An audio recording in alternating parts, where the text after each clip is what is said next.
안녕하세요 여러분. 오늘 하루도 평안하고 좋은 하루 보내셨죠? 어제 PPT 화면으로 우리가 10계명 중에서 1계명 살펴보았는데요. 어땠어요? 훨씬 그림과 글 함께 보니까 이해하기가 쉽고 수월하시죠? 그럼 오늘은 우리가 10계명 중에서 2계명 함께 보도록 하겠습니다.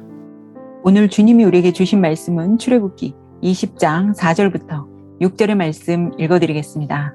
너를 위하여 새긴 우상을 만들지 말고 또 위로 하늘에 있는 것이나 아래로 땅에 있는 것이나 땅 아래 물속에 있는 것에 어떤 형상도 만들지 말며 그것들에게 절하지 말며 그것들을 섬기지 말라. 나 내 하나님 여호와는 질투하는 하나님인즉 나를 미워하는 자의 죄를 갚되 아버지로부터 아들에게로 3, 4대까지 이르게 하거니와 나를 사랑하고 내 계명을 지키는 자에게는 천대까지 은혜를 베푸느니라. 아멘. 오늘 4절 말씀을 보니 하늘로도 땅으로도 물속에서도 어떠한 형상을 만들지 말라고 하십니다. 무엇이 형상, 즉 우상일까요? 길거리에 세워져 있는 신상이나 장승 같은 것을 말하는 것일까요? 아니면 작게 조각한 어떤 조각상을 말하는 것일까요? 아닙니다. 이런 것들을 우상이라고 하지 않습니다.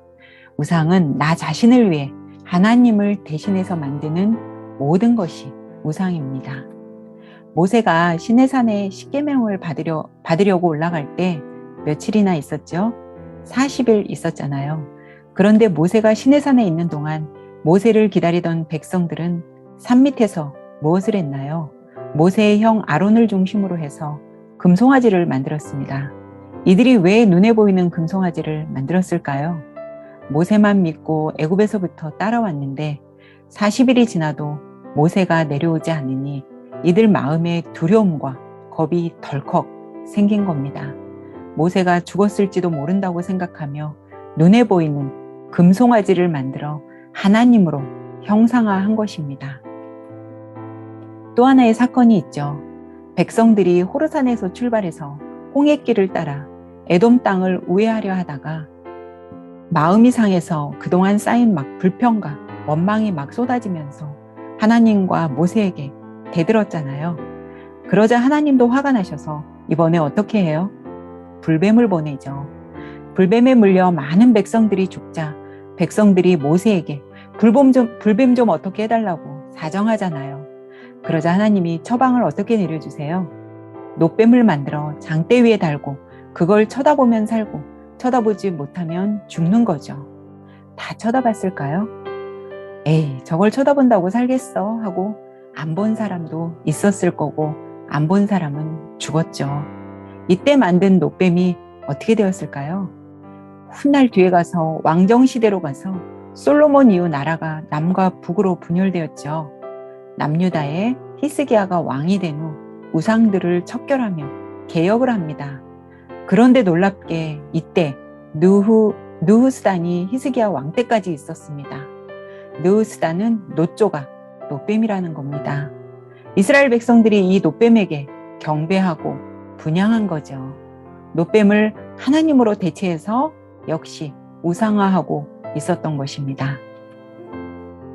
여러분, 하나님의 형상을 보셨나요? 하나님은 우리에게 어떻게 다가오세요?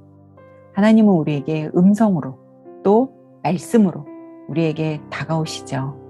하나님은 어떤 모습이나 형상으로 우리를 찾아오시지 않습니다. 죄인인 우리가 그분 앞에 서면 어떻게 됩니까? 우린 죽을 수밖에 없습니다. 하나님은 질투하는 하나님이라고 하시네요. 질투에는 의롭고 거룩한 질투가 있고 불의하고 악하고 아주 불안정한 질투가 있습니다. 하나님의 질투는 당연히 의로운 질투일 뿐만 아니라 사랑의 질투입니다. 하나님의 질투는 사랑이며 또한 공의로운 것입니다. 질투는 히브리어로 칸나인데 열렬히 시기하다, 시기로 불태우다라는 뜻으로 치밀어 오르는 분노와 시기심을 결코 억제할 수 없는 상태를 보여주는 단어입니다. 그러나 이는 사람들의 감정적인 질투와는 다르죠. 왜냐하면 하나님은 자신의 감정에 치우쳐 이기적으로 행동하시는 분이 아니시기 때문이죠.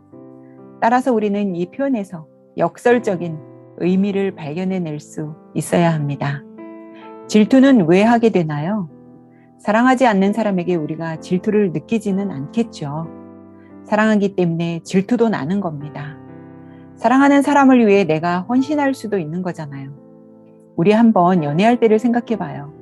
연애할 때 아무리 늦게까지 잠을 자지 않고 통화를 해도 그 다음날 출근하는데 지장이 있을까요? 없을까요? 몸은 좀 피곤하지만 그래도 거뜬하지 않나요? 왜 그래요? 내 마음에 그 사람을 향한 사랑과 어떤 정열이 있기 때문이죠. 1계명에서 말씀드렸듯이 하나님이 우리를 향한 사랑은 배타적, 독점적, 절대적이라고 했습니다. 하나님께서 당신의 백성을 너무도 사랑하시기 때문에 그 백성이 당신에게서 떠나간다든지 그 백성의 마음이 다른 곳에 쏠려 있다든지 혹은 그 삶이 부패하고 타락해 간다든지 하는 것은 결코 앉아서 바라만 보시는 분이 아니라는 사실을 강조하는 표현인 것입니다. 사실 사랑하지 않는 자에 대해서는 무관심만 있을 뿐 결코 질투심이나 시기심이 일어나지 않잖아요. 즉, 나만 사랑해야 돼. 나도 너만 사랑할게. 지금 이 말씀입니다. 5절 하반절에 나를 미워하는 자의 죄를 갚되 아버지로부터 아들에게로 3, 4대까지 이르게 하거니와 이런 말씀이 있습니다. 이 말씀은 즉 아버지가 죄를 지으면 그 벌이 3, 4대까지 저절로 흘러 들어온다는 말일까요? 신명기 24장 16절에 보면 아버지는 그 자식들로 말미암아 죽임을 당하지 않을 것이요 자식들은 그 아버지로 말미암아 죽임을 당하지 않을 것이니 각 사람은 자기 죄로 말미암아 죽임을 당할 것이니라 라고 되어 있는 것으로 보아 아버지의 죄 때문에 죽는 일은 없다고 했는데 그럼 성경이 이랬다 저랬다 하는 걸까요? 결코 아닙니다. 또 에스겔 18장 2절을 보면 너희가 이스라엘 땅에 관한 속담에 이르기를 아버지가 신 포도를 먹었으므로 그의 아들의 이가 시다고 하면 어찌 됨이냐. 에스겔이 예언자로 활동할 때 남유다 역시 많이 부패하고 타락되어 결국 바벨론에 포로로 끌려가죠. 그런데 이 당시 백성들의 생각이 어땠냐면 자기들이 지은 죄는 생각하지 않고 자기들이 지금 포로로 끌려온 것이 조상들 때문이라고 탓을 하고 있는 겁니다. 그래서 하나님이 아버지가 신 포도를 먹었기에 아들의 이가 신 것이 아니라 너희 각자의 죄로 인해 오늘날 이렇게 되었다며 다시는 이 속담을 쓰지 못하게 하셨습니다. 그러면 5절 말씀 아들에게로 3, 4대까지 이른다는 것은 이 당시에 가족 공동체를 알면 이해가 됩니다. 당시에는 지금처럼 엄마, 아빠, 자식 이렇게 한 가족만 살았을까요? 그렇지 않죠. 공동체, 대가족 제도이죠. 거의 한 집에 3대에서 4대, 많게는 5대까지 함께 살았어요. 그런데 만약 가장인 아버지가 예를 들어서 나라의 큰 죄, 역모를 꾸미다가 만약에 잡혀갔다고 해봐요. 그러면 가장인 아버지 죽고 나머지 함께 사는 식구들 온전할까요? 그렇지 않죠. 아버지 때문에 온 가족, 함께 사는 3대, 4대가 다 몰살을 당하잖아요. 그래서 이런 문화와 풍습에서 이런 실제적인 예를 성경에서 이렇게 표현한 겁니다. 또한 부모들의 죄와 허물은 그 후손들에게 지대한 영향력을 미친다는 사실을 강조한 것이라고도 볼 수 있겠죠. 사실 하나님을 떠난 가정에서 태어난 자녀가 하나님을 만나기 어렵고 따라서 그만큼 하나님께서 복을 주시는 대상에서 제외되어 있는 것이고 신앙적 가정에서 태어난 자녀보다 영적으로 훨씬 가난하고 고통스러울 밖에 없다는 그런 뜻도 있지 않을까요? 6절은 이에 반해 매우 큰 은혜를 베푸신다고 합니다. 무려 1000대까지 은혜를 베푸신다고 합니다. 하나님을 사랑하고 또 계명을 지키는 일, 각각 두 조건을 만족시켜야 복을 받는 것처럼 우리말 성경은 되어 있는데 원어 성경은 에게란 뜻을 갖는 전치사 레가 2번 나오므로 하나님을 사랑하는 자에게 또 계명을 지키는 자에게 모두 은혜를 베푸시겠다는 의미입니다.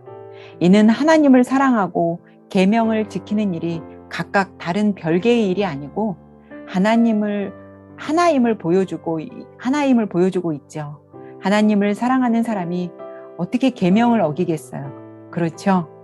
천대까지는 산술적인 의미에서 딱 천대까지만 은혜를 베푸신다는 의미라기보다는 성경 문학적 표현으로 보아 장구하게 영원이라는 의미입니다. 더욱이 천대란 단순히 수적인 풍성함뿐 아니라 삶의 질과 신앙적인 어떤 경건성 등이 돋보이고 월등하리라는 의미도 내포되어 있습니다. 이스라엘에서 천이라는 숫자는 무한대, 영원이란 뜻으로 결국 하나님의 사랑은 끝이 없고 영원하다는 것이겠죠. 은혜라는 말은 헤세드로서 인간들을 향한 하나님의 확고부동한 사랑, 자비를 의미하죠. 하나님은 우상을 숭배하며 당신을 진노케 한 인생들에게는 공의로운 심판으로 다스릴 것이지만 당신만을 사랑하는 인생들에게는 너무나 풍성하며 형통한 삶을 허락해 주신다고 하십니다.